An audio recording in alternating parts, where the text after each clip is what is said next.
I rise today to tell the story of my constituent, Alejandro Camacho of Palm Desert, a veteran who has been affected by our military's use of toxic burn pits, and to call for action.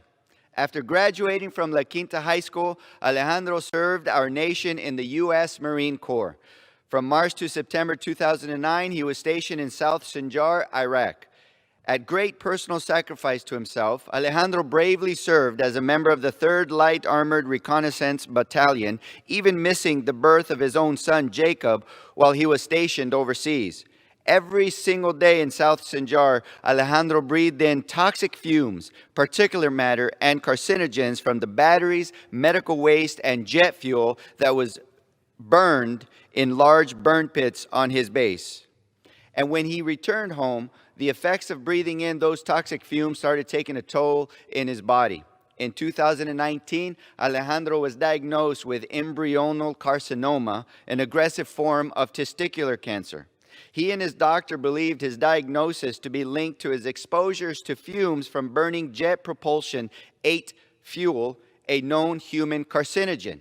When Alejandro underwent the excruciating chemotherapy process, his body fell apart.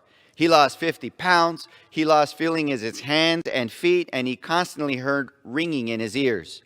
Despite being deemed 40% disabled, despite his repeated exposure to jet fuel fumes, and despite the diagnosis, the VA denied his claim for coverage. And you know why?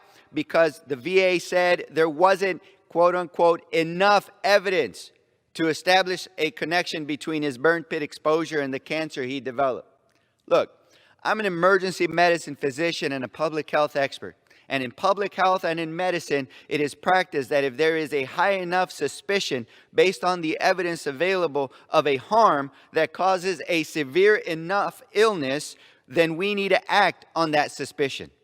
We can't afford to wait decades like we did with Agent Orange for that perfect study to establish a perfect causality between burn pit exposure and cancers and pulmonary conditions our veterans are developing and dying from right now.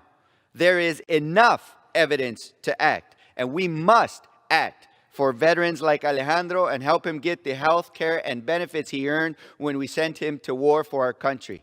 Alejandro is now cancer-free, but the fight continues to get him the benefits he deserves. We're making real progress, bipartisan progress on this front, with legislation like the Honoring Our Pact Act, which takes an aggressive and comprehensive approach to the urgent healthcare crisis that veterans like Alejandro are facing. This legislation will keep our nation's promise to our veterans that we will take care of them after they serve our nation. It contains my bill, the Presumptive Benefits for Warfighters Exposed to Burn Pits and Other Toxins Act. It creates a presumption of service-related illnesses due to burn pits in order to take care of our veterans. So I urge this body to take up this bill to support Alejandro and the rest of our heroes in uniform. Thank you, and I yield back.